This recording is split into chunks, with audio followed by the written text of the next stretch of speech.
What does it take to succeed? What does it actually take to succeed? What does it actually take to unlock your potential, to reach your potential?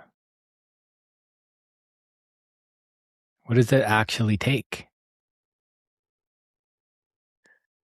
I know there are a lot of ambitious people or people who want to do more, who want to achieve more, yet they keep themselves small. And I know this, I've done this myself, and I see other people doing it all the time. They have a secret hobby or a project or a business idea that they want to do, they want to achieve, but nothing really happens.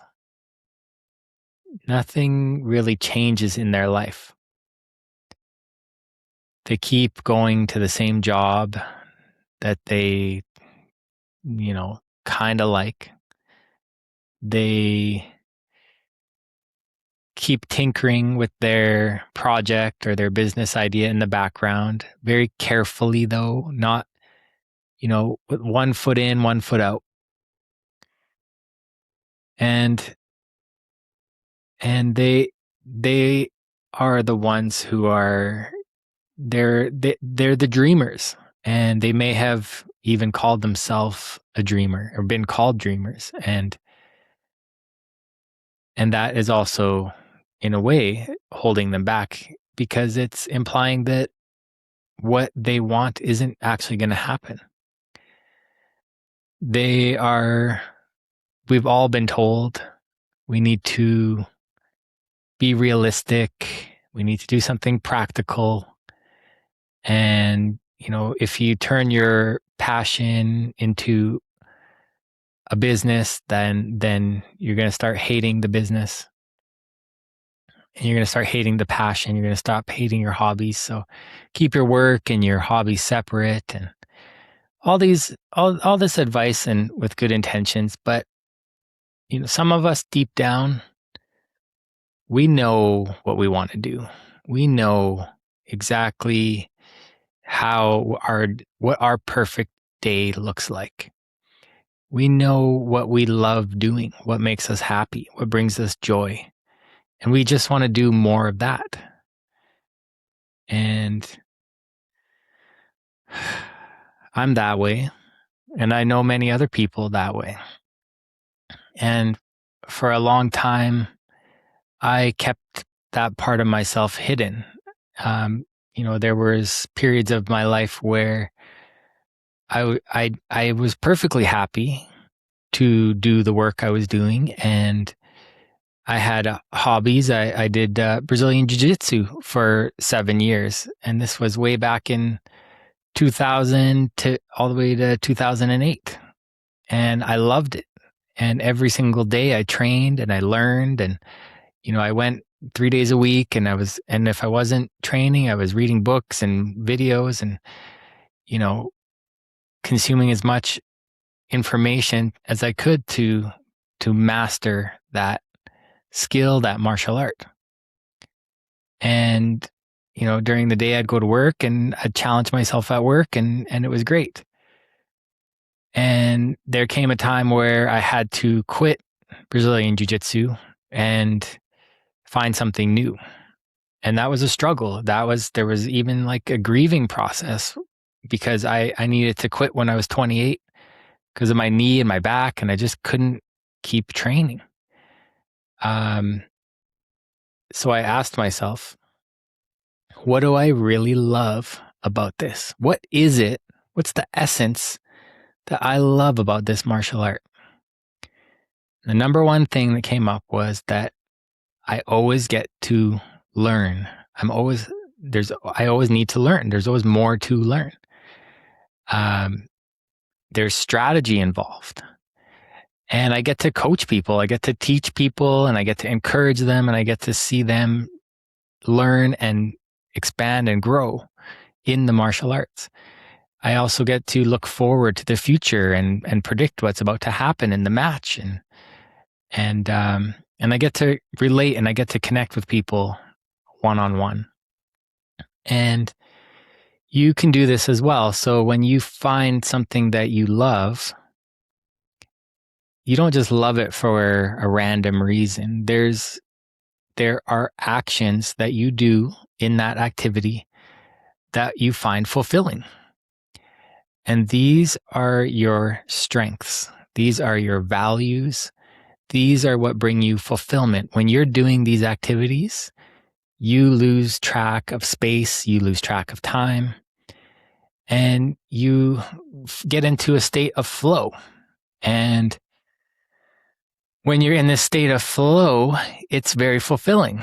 And there's a book that's been written about flow. And when people are asked to recall the best times in their lives, that's when they were in flow.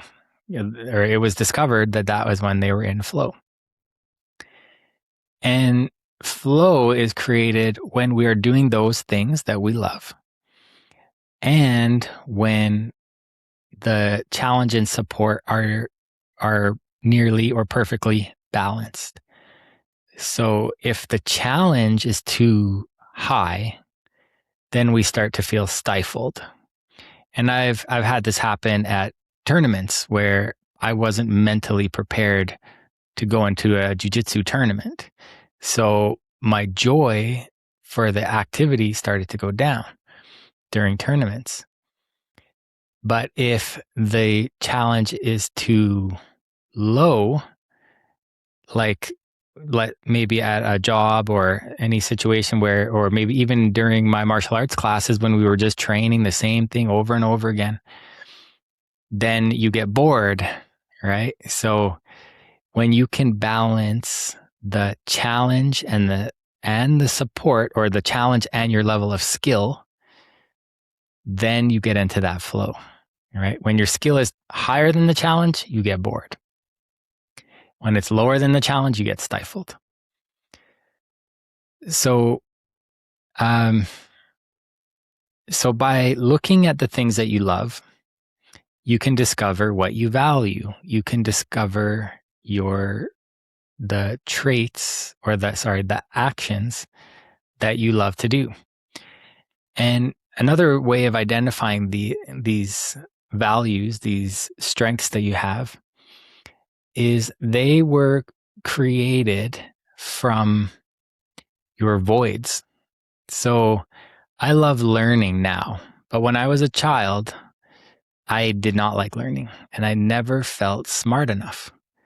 So because of that void of never feeling smart enough, and then later in life, I discovered the joy of learning, and it made me feel smart and feel fulfilled. That became one of my strengths. So you can also look at what was missing in your life at a young age, and you'll find that those are some of the things that you value, and what you value brings you fulfillment.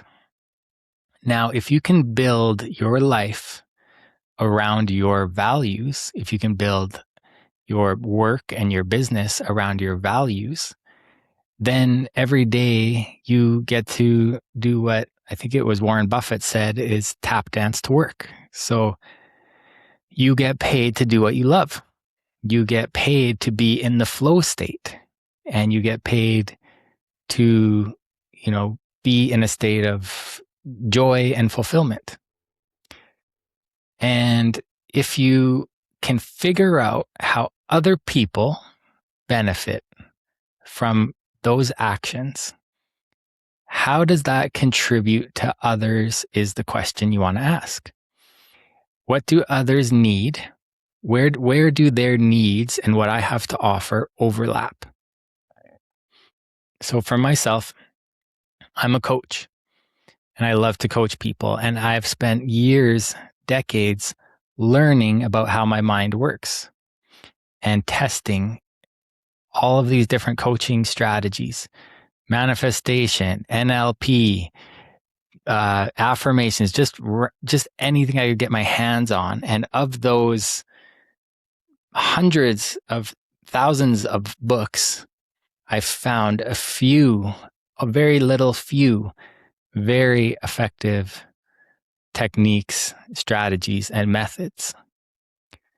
So now I know there's a great need for people in the coaching industry. The coaching industry is huge, and this is something people need. They need to learn.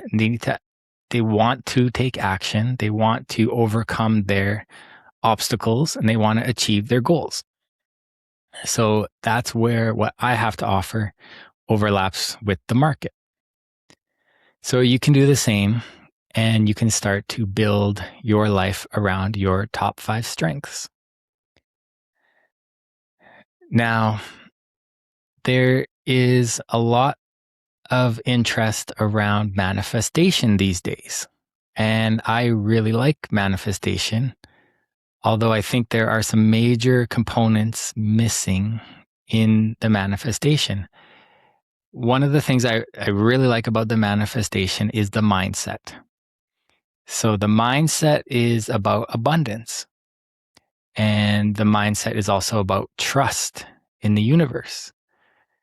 And the mindset of manifestation is also about clearly defining what you want.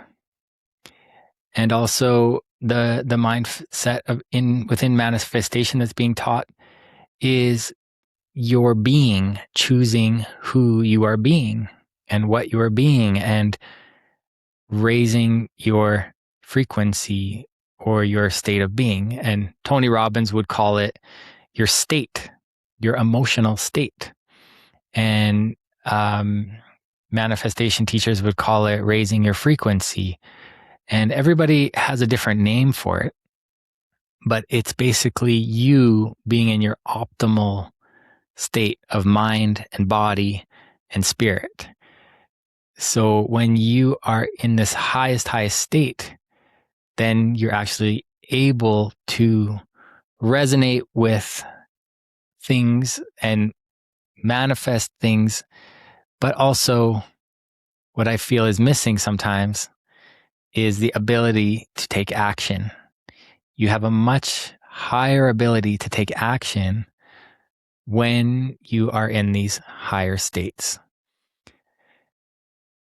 But what else is sometimes, not there is how to bring yourself into these states. I mean, a lot of videos will talk about just being that.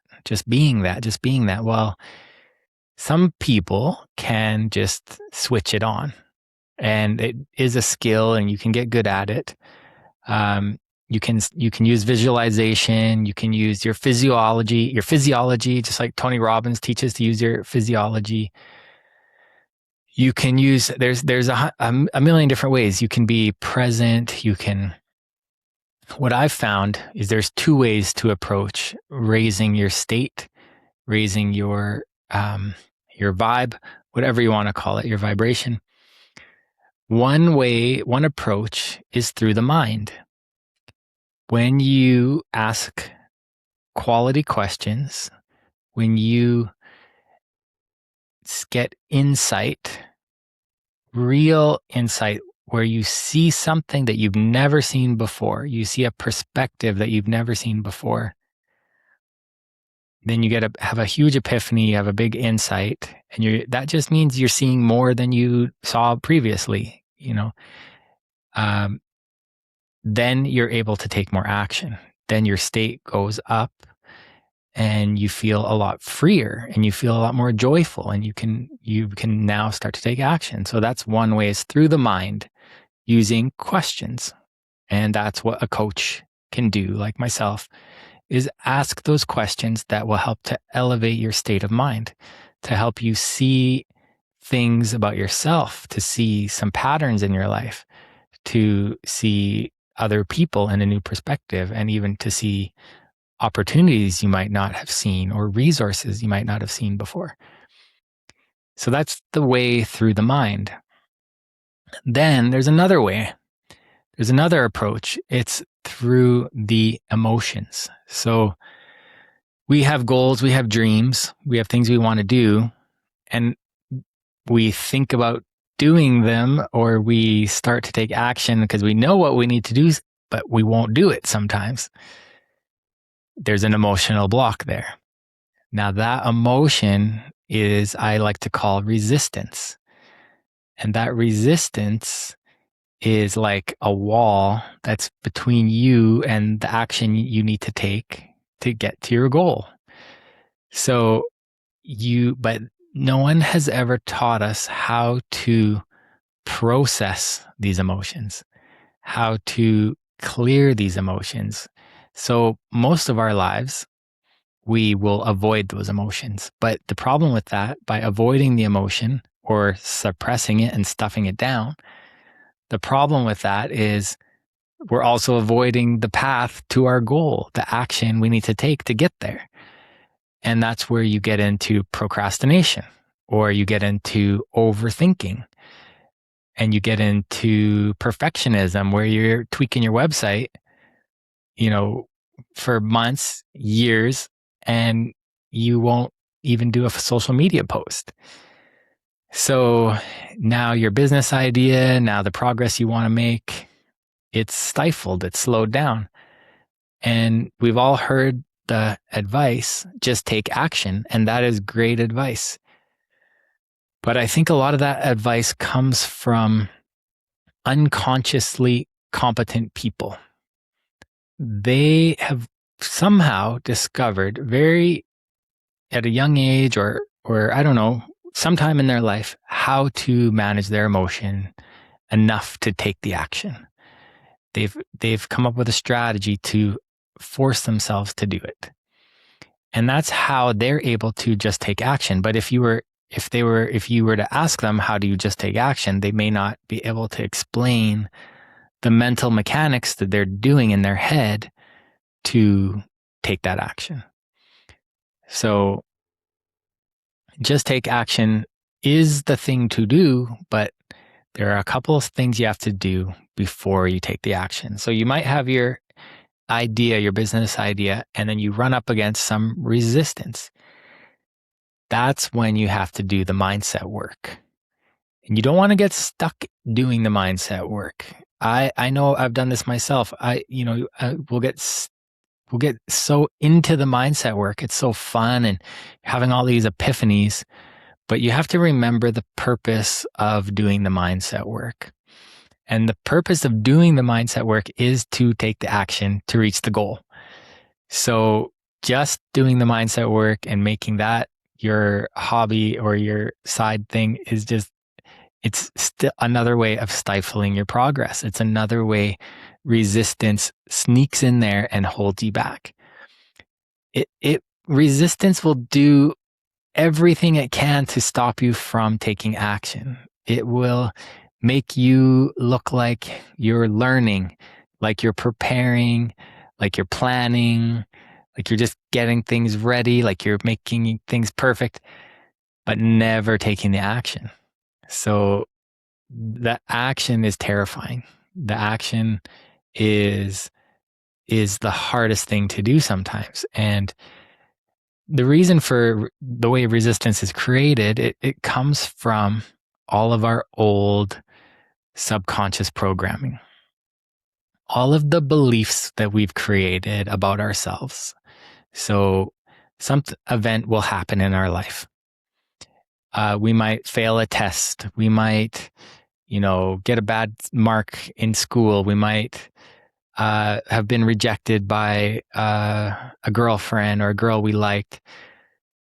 Anything could happen. And then what we do is we interpret that event in a way about ourselves, in a negative way about ourselves. So we come to a negative conclusion about ourselves.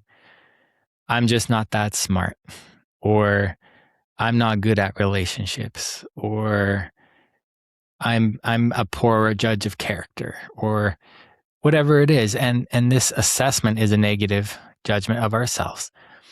And, event after event after event, year after year, we begin to form these beliefs and they become our identity.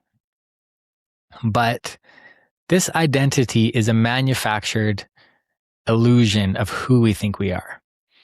It's not the actual person who we actually are. It's literally just invisible imaginary bars or an imaginary cage where we've decided to put ourselves into that. And now we're limited. We've just limited ourselves into this little box.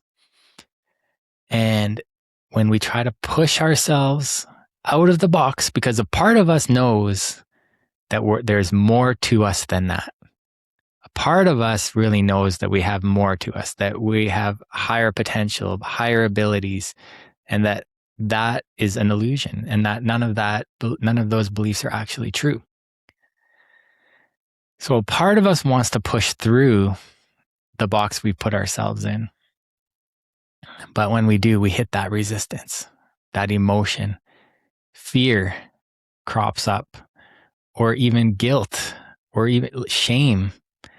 And we hit the wall, and the minute we hit the wall, we feel pain and we just stop touching the wall. It's like touching an electric fence. We don't want to spend any time touching that electric fence. We don't even want to think the thought of touching that electric fence because it still feels painful. So now our behavior doesn't leave the box. Our behavior, the actions we can do, stay inside this comfort zone. And it's a comfortable little prison sometimes, but it's also very uncomfortable because there's a lot of things we feel now that we have to do. I have to go to work. I have to do this. I have to do that. Like I have to make ends meet. Now we're keeping ourselves limited. So now we got all these have tos in our life. So by approaching this problem, this obstacle of resistance, one way is from the mind, using the questions that help to elevate your awareness. And the other way is to release those emotions. When you reach the box, when you reach the edge of your comfort zone, you can feel those feelings now. Give yourself permission to feel and to allow yourself to feel.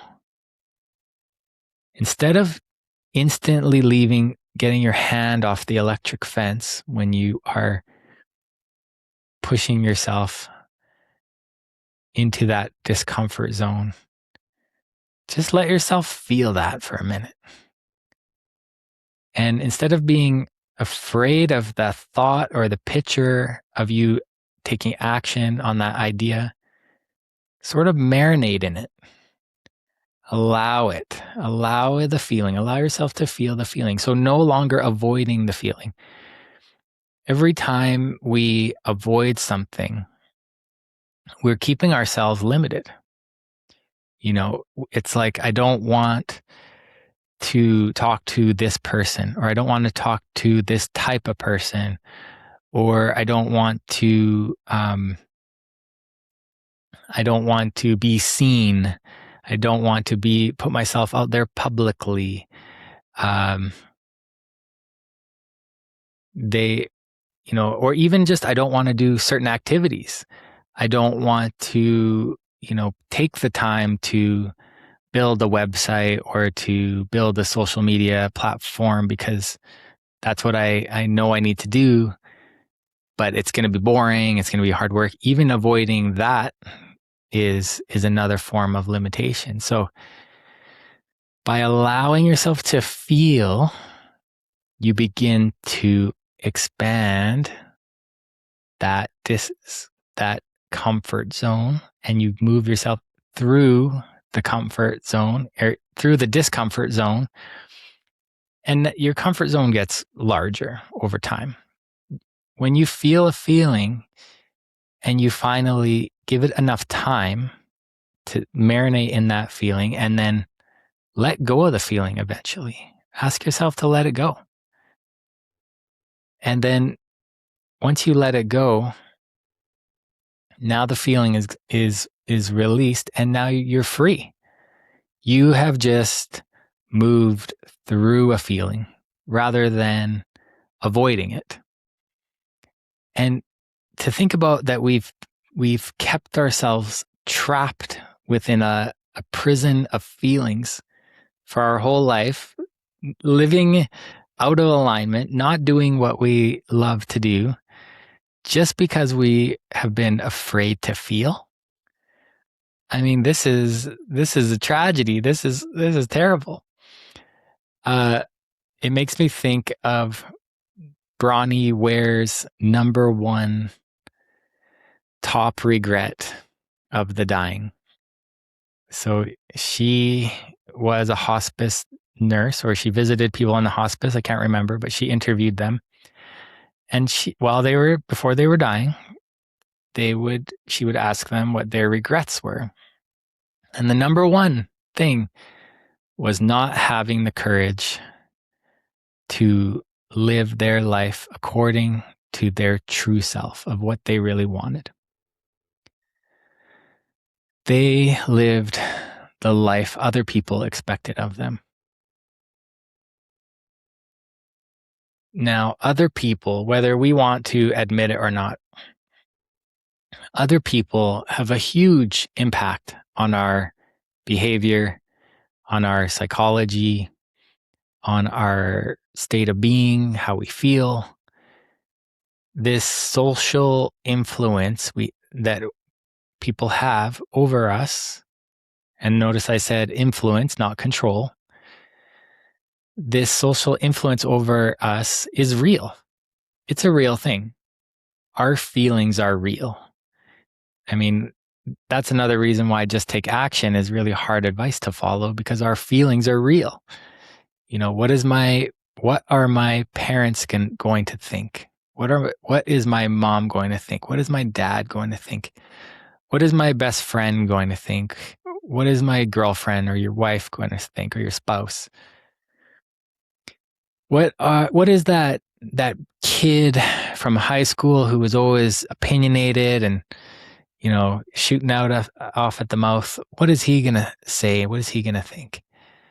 Or maybe it's someone you really admire and, you know, they said something negative about, you know, starting a business or posting on social media, or something that you know you need to do now. And now that's exactly what you're going to do. You're going to violate their expectations of you. Oh man. So that little thought is in the back of your head. That person is sitting in the back of your mind, influencing you, and in a way you are allowing them to control your behavior. Now keep this in mind. This is all just happening in your head as you're trying to build your business, as you're trying to advertise, as you're trying to do your social media, as you're trying to tell people about your business or your dreams, whatever it is, right? You got these people in your head that are just like, oh no, right? Now, depending on how many, and you know, you may have a lot of limiting beliefs about yourself, judgments about yourself. But what we're doing when we think about others in this way is now we're judging them. So I remember a long time ago when I was 18 years old, I was reading some self-help books from the library, and there was a really old book in there, and it was great. It said, self-consciousness is not self-consciousness. It's others' consciousness. So now what they meant was you are putting your attention on what you think others are thinking. So you're not focused on yourself. When you're self-conscious, you're not focused on yourself. You're focused on others, what you have now decided what other people are thinking. Somehow in our life, we have come to the conclusion that everything we think is true. And if we think something about another person, it must be true enough for us to not act, true enough for us to procrastinate, to you know, to be stifled, to have inaction. So that belief, that perception of the other person now, that judgment of them, we're now seeing them in the most negative light. We're seeing them as a critical, judging person. And whether that's true or not, we're believing that it is true. But in reality, we don't really know what they're going to think or what they're going to say because we haven't actually taken the action. We haven't actually done it. So this is a form of limitation. Now you're putting them inside of a box. So initially I was talking about putting ourselves inside of a box where we limit ourselves and we judge ourselves. Now we start to judge the other people. What they're gonna say this, they're gonna criticize, they're gonna think this or that, and now we've put them in a box. So now we've limited them. And again, we can approach that limitation the same way through the mind, using questions, coaching questions, where we can start to see that person in a new light, in a new way. And this will expand our perception of them so we can see this person as a whole person, not just as the person who made this comment, who made this criticism, or who we highly admire and now we infatuate with them, so we don't want them to disapprove of us. Or we can approach it again through the feelings. When you think about this person and you're taking this action and this person's comes to your mind and you want to, and you feel shame now because you think they're going to judge you, could you feel that feeling? Could you allow yourself to get through the shame, release it, let it go, and ask yourself, who would you be without that shame? Who would you be without that shame? You would just be a person who wants to live their best life.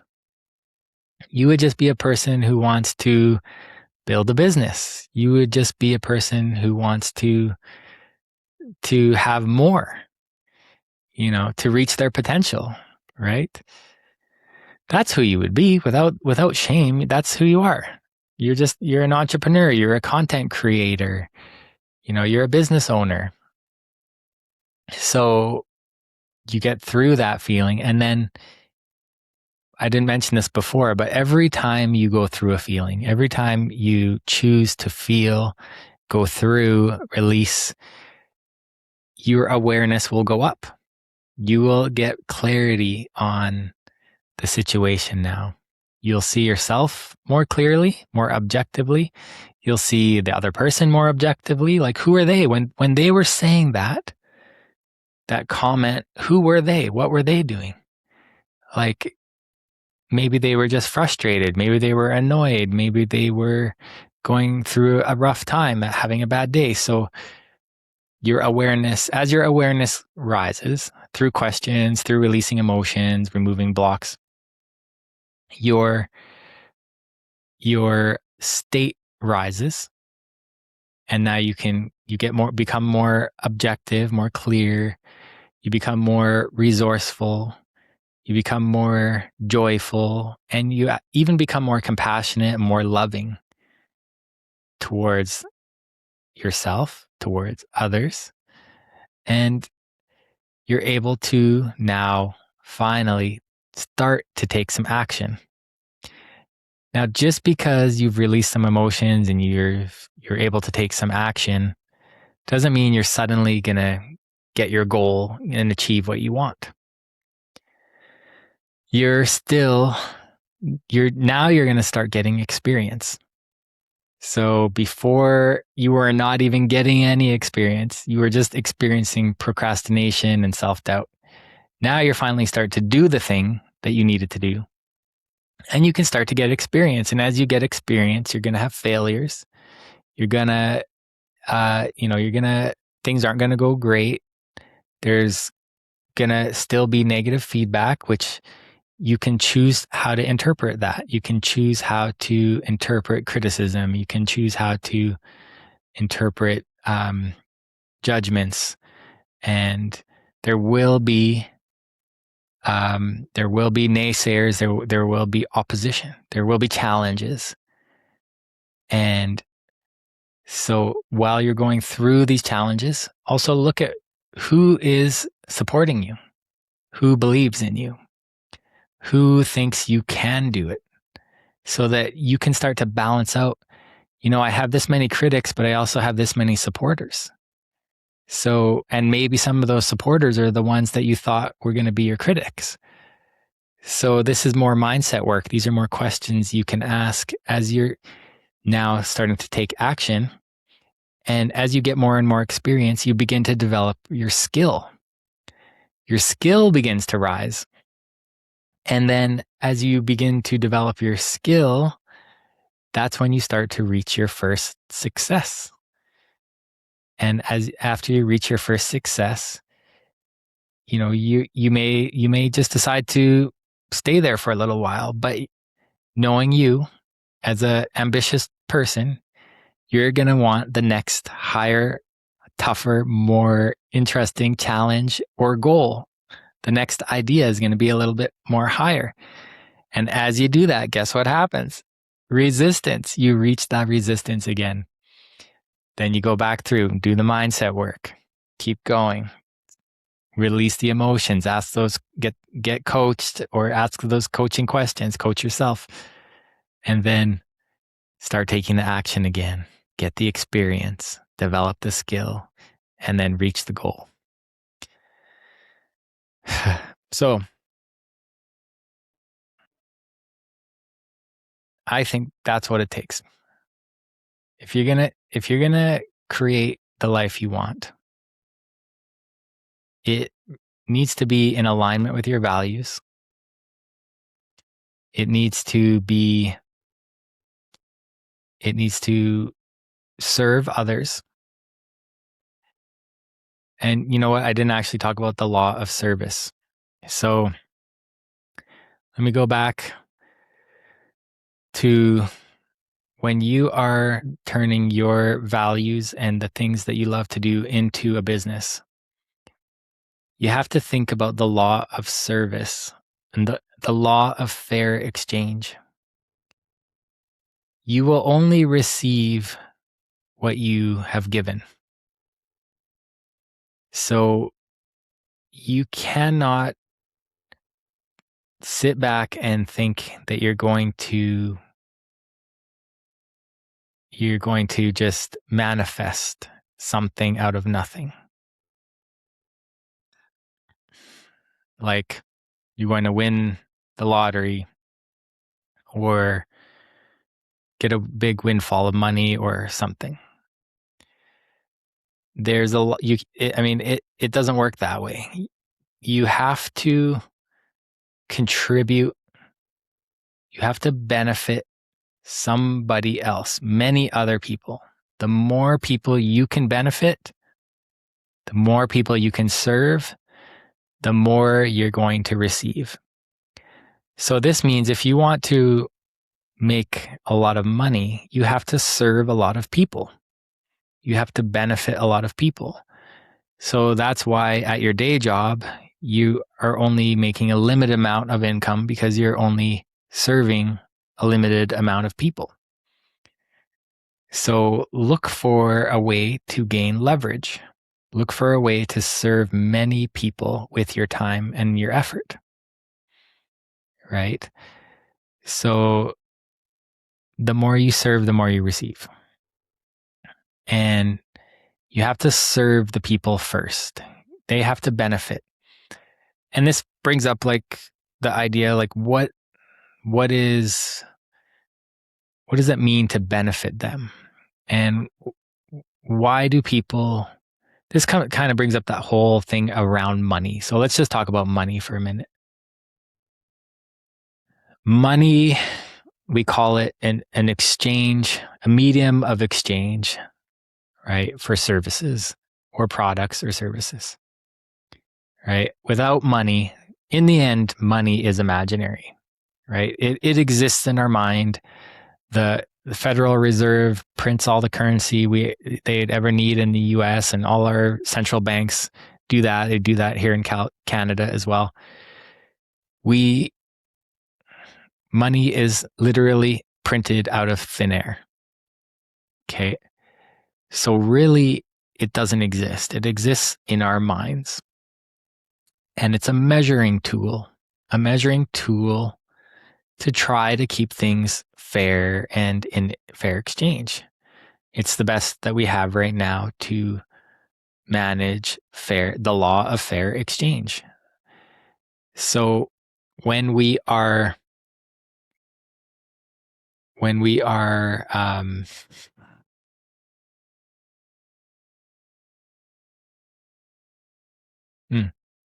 so when we are buying something, think about this. Whenever you have bought something, why have you bought that thing? When you have bought a car, let's just say, why did you buy the car? To get transportation. Okay. To drive to work, to get groceries. Why did you need that car to drive to work and to get groceries? Well, otherwise you would have been walking in the cold or taking the bus. Okay, so why though? Why did you choose the car instead? Well, that's better, less painful, right? More joyful. Okay. And why do you go to work and go to the grocery store? Well, because without it, then I starve. Well, why not starve? Well, again, that's painful. That's more suffering. So eating is joyful. Eating feels good. So when you realize the reason that anytime you buy something, it's because you want to feel something. You want to, or avoid another feeling. So you want to feel good and you want to avoid not feeling good. So money helps you to feel good. So when somebody buys, they just want to feel good. Anytime someone buys something, it's because they think that it will help them to feel good and avoid feeling bad.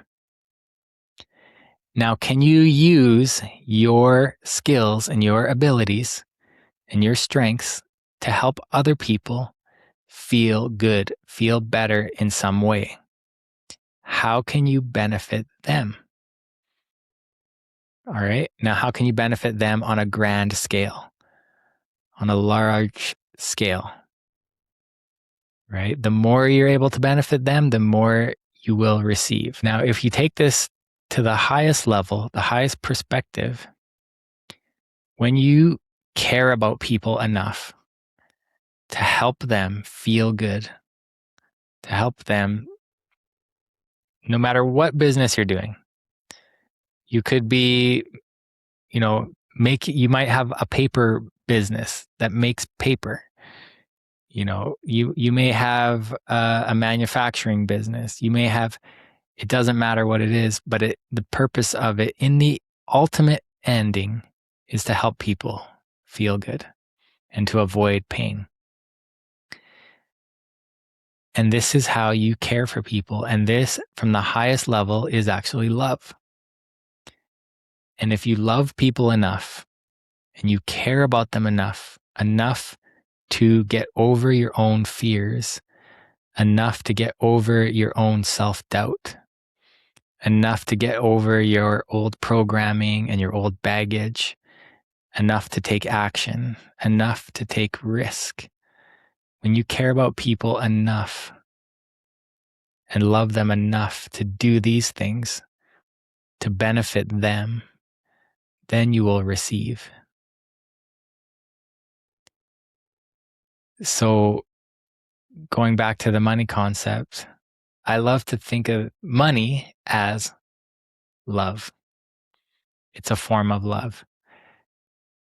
And it's a lot of us, we love to give, but we also have to remember to love ourselves and to allow ourselves to receive.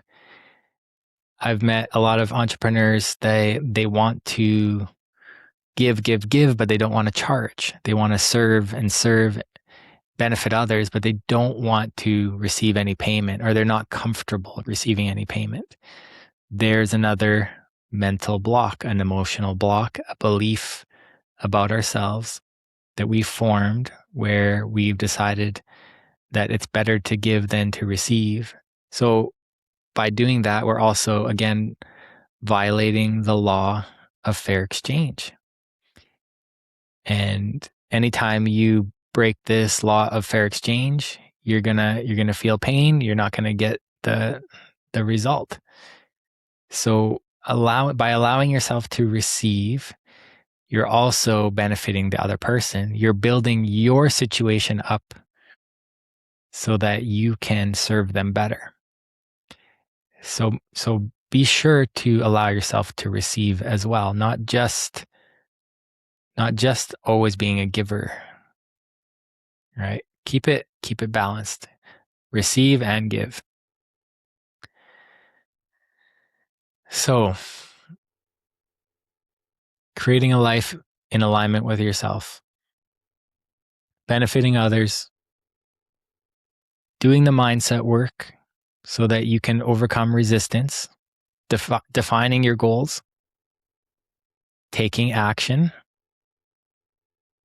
Got to remember to take action. And gaining that experience that we need, developing those skills that lead us to success, and then move on to the next challenge. Do the cycle again. And this will repeat.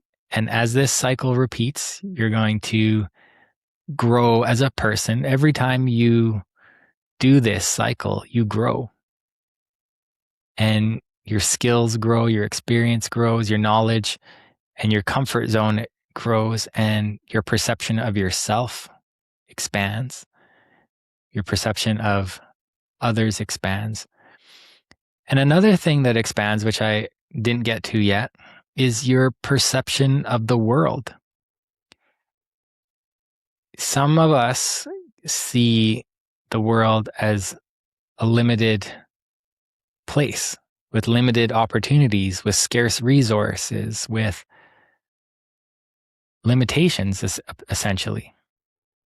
Some of us see it through the eyes of CNN, where the whole world is falling apart.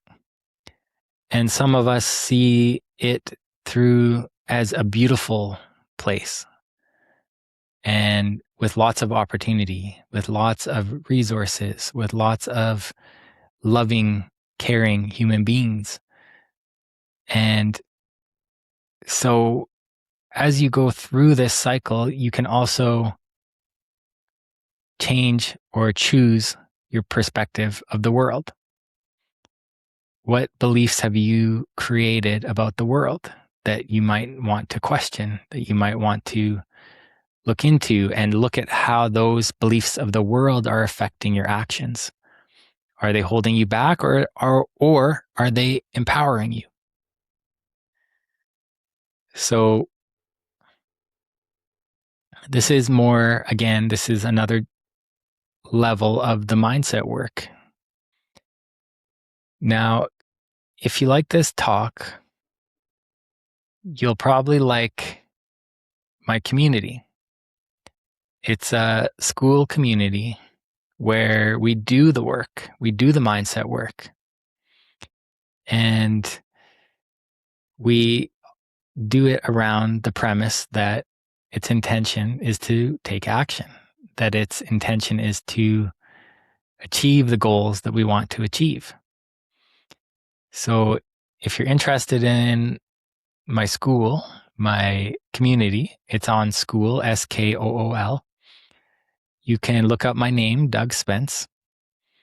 And if you like, you can join the community and check it out. And you can check it out for 7 days and join some of the live calls that I do. And I coach people, and we do group coaching, and I answer questions within the community and through the community posts. And I think you might enjoy that if you've enjoyed this talk. So I hope to see you there. And let me know what you think in the comments. I hope that this little talk has opened your perspective to some things about how your mind works. And I'd love to hear your feedback and to get to know you and get to know what challenges you're going through. And, hopefully I can offer you some perspective. So thanks for joining me. Talk to you later.